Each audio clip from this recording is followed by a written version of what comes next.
Ministers have said former Guantanamo Bay detainees could lose the financial settlements paid to them if they breached legal agreements with the government. It's a move designed to curb criticism over the payment made to British suicide bomber Jamal al Harith.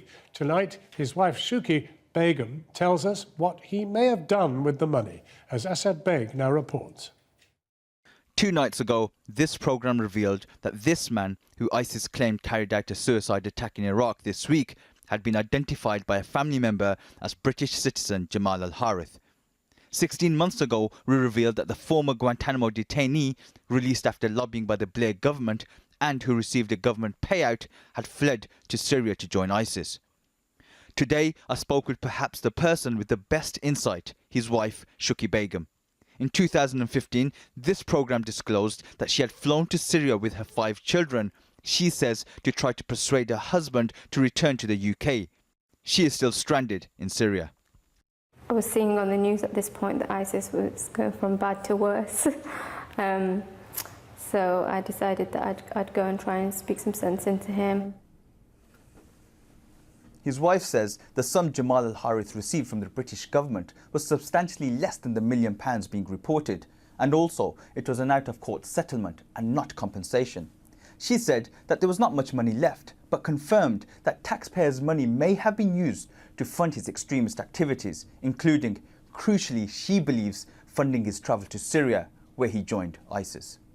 Following questions over the monitoring of al Harith, his wife claims he came into contact with security services when he was stopped and questioned by UK authorities for 6 hours on his return from an aid trip to Gaza with George Galloway in 2009. But apart from this, she thinks that he was not being monitored. His wife has also given us a unique insight into his path to radicalisation. After his release from Guantanamo Bay in 2004 and return to the UK, she says that for nearly 10 years he was a normal family man and a moderate.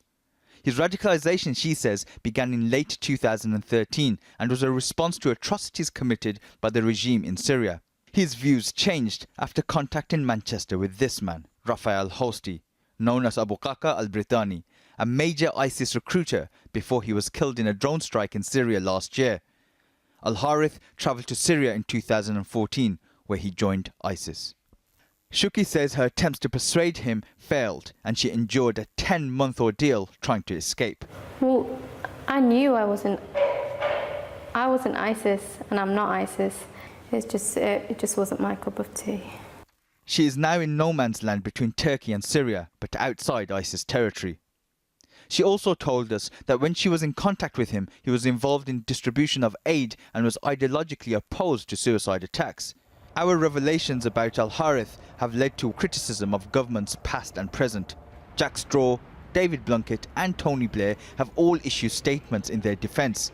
And today, Yvette Cooper, chair of the Commons Home Affairs Select Committee, asked an urgent question in Parliament.